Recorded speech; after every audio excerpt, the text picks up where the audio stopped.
Saudara kita yang terbaring di rumah sakit hari ini, sayup-sayup suara azan dari masjid rumah sakit masuk ke telinganya. Dia menonton di televisi acara live solat Jumat, tapi saat itu dia hanya mampu terbujur kaku. Ruhnya masih ada dalam jasad. Anaknya tidak bisa berada di sampingnya karena security tidak mengizinkan keluarga berada di dalam ruang ICU. Dia duduk di dalam. Suara terdengar, azan bersahutan, hayya 'alas salah, mari salat, hayya 'alal falah, mari menuju kemenangan. Dia hanya bisa meneteskan air mata. Kenapa? Kalau dulu dia waktu sehat sempat beribadah, penyesalannya tidak terlalu banyak. Tapi kalau di saat sehat walafiat tak sempat untuk menempelkan kening ke lantai, tak sempat melangkahkan kaki ke rumah Allah, tak sempat mendengarkan khutbah, maka tak ada duka di atas duka. Air mata yang meleleh tak dapat mengembalikan masa lalu. Lan tarji'al ayyamul lati madat, yang lalu tak dapat diulang kembali. Air mata darah menangis. Yang sakit tak akan sembuh, yang mati tak akan hidup. Penyesalan selalu datang di akhir perbuatan. Belum pernah orang menyesal sebelum perbuatan berlalu. Selalu penyesalan di akhir. Di saat itu penyesalan tak lagi bermakna. Apa kata mereka ketika melihat azab Allah? Rabbana, hai Tuhan kami, ya Rabb kami, absarna, mata kami sudah melihat azab, wa sami'na, telinga kami sudah mendengar suara tangisan, teriakan, pekikan di dalam neraka.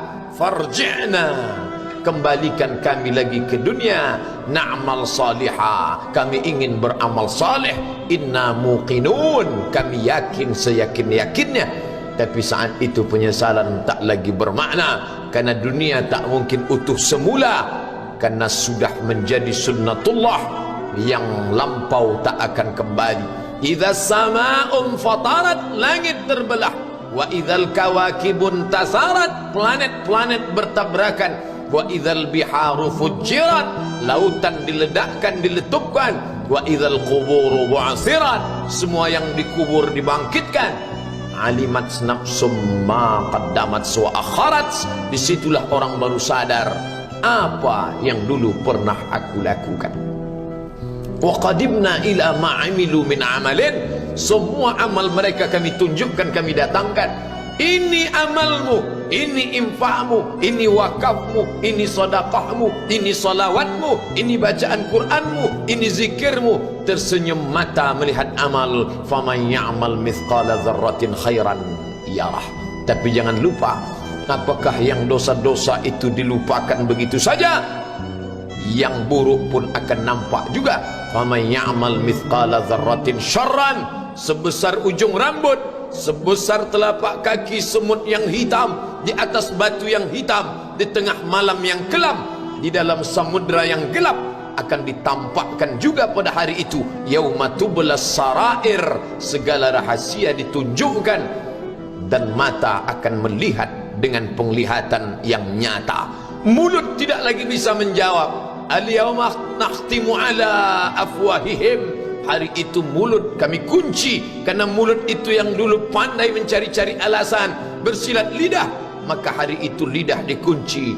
Wa tukallimuna aydihim, tangan mereka kami buat bicara. Wa tashhadu arjuluhum, kaki bersaksi. Apa yang akan dibicarakan tangan, apa yang akan dipersaksikan kaki. Bima kanu yaksibun, semua yang pernah dilakukan di masa yang lalu. Berapa atasanmu sanggup memberi gaji sehingga begitu enteng kau tinggalkan solatmu? Apa yang dijanjikan istrimu sehingga begitu enteng kau berikan yang haram? Hanya rayuan sesaat, padahal dia pun akan meninggalkanmu sebelum masa tua tiba. Apa yang dijanjikan anak-anakmu? Ayah, kami akan menjagamu di hari tuamu nanti, maka berikan kami yang kami inginkan. Belikan kami rumah yang besar, belikan kami kendaraan yang mewah. Nanti setelah hari tua kami akan menjagamu, kata mereka. Tapi setelah kita tua, dosa-dosa begitu banyak terkumpul, mereka pun meninggalkan kita di panti jompo yang penuh dengan kesunyian, hening, sepi, suara cucu tak terdengar menangis, karena mereka pun malu mengakui kita sebagai orang tua. Suapkanlah yang haram ke mulut mereka, berikanlah yang batil ke dalam perut mereka, itu hanya akan menjadi azab di dunia sebelum hari kiamat tiba. Ish ma syi'ta, hiduplah sesuka hatimu. Ish ma syi'ta, apa yang mau kau makan, makanlah. Apa yang akan kau bekerjakan, kerjakanlah. Fa innaka mayyit, tapi ingat, kau akan menjadi mayat, kau akan mati. Semua akan diminta pertanggungjawaban di hadapan Allah Subhanahu wa ta'ala. Hari ini orang boleh tertawa, hari ini orang boleh merasa dunia dia yang punya, tapi sampai masanya yang hijau akan berubah menguning, yang kuning akan mati, yang mati akan menjadi debu, yang debu ditiup angin hampa tak bermakna. Lalu apa yang akan dibawa menghadap Allah Subhanahu wa ta'ala? Amal saleh.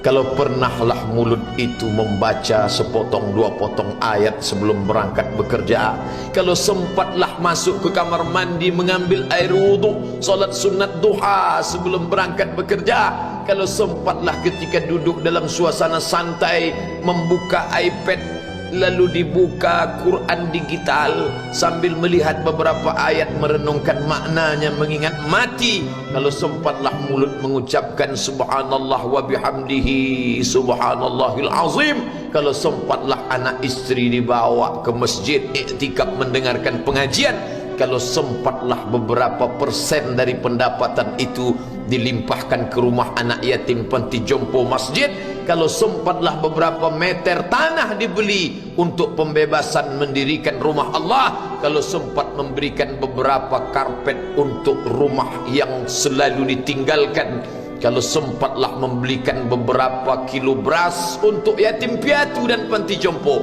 itulah yang akan menolong di hadapan Allah. Adapun rumah besar dengan beberapa semen, dengan beberapa busi yang banyak, semua akan menjadi tinggal kenangan. Mereka akan menjual, membagi-baginya. Tanah yang dulu harganya semeter 100.000 sekarang sudah menjadi 5 juta. Mereka akan bagi-bagi itu semua kepada ahli waris. Lalu kita hanya membawa 3 helai kain tipis yang tidak berjahit, dan itu semua menjadi milik orang. Kalau dulu mereka kita didik dengan pendidikan yang baik, di tengah malam mereka bangun menetes air matanya, lalu dia berdoa, Rabbighfirli wa liwalidayya warhamhuma kama rabbayani shaghira, seperti tetesan embun di tengah gurun Sahara yang panas. Kalau sempatlah mereka berdoa, Allahumma ighfir lahu warhamhu wa'afihi wa'fu anhu, maka mengalirlah air yang sejuk ke tenggorokan yang kering.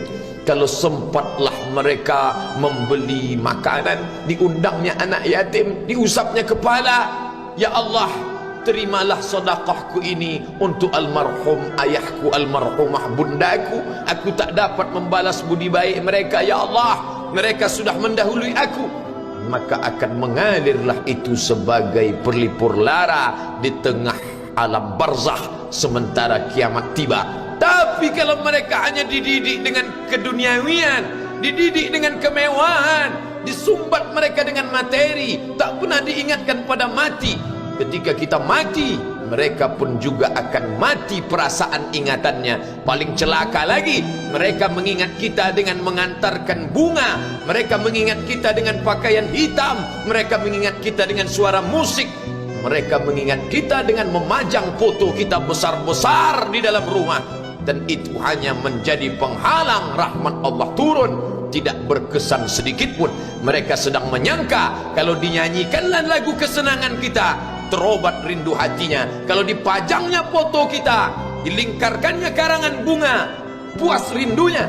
Padahal itu tidak membuat pengaruh apapun kepada kita di alam barzakh. Maka sayang, buatlah sayang yang mengingatkan sesudah mati. Kalau rindu, buatlah kerinduan yang membuat dia akan tetap mengalir sebagai satu amal sesudah kematian. Idza matal insan, kalau manusia mati, inqata'a. Dulu rajin membaca Quran, berhenti. Dulu rajin salat tahajud, berhenti. Dulu rajin menghatamkan segala yang baik-baik, berhenti.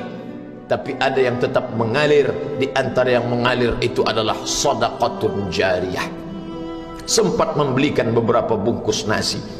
Nampak orang tua di panti jompo menyuap nasi itu, menggeletar tangan mereka karena usia lanjut, menetes air mata. Kita bukan sedang melihat orang tua, kita bukan sedang melihat orang lain. Saat itu kita sedang melihat potret diri kita 30 tahun yang akan datang.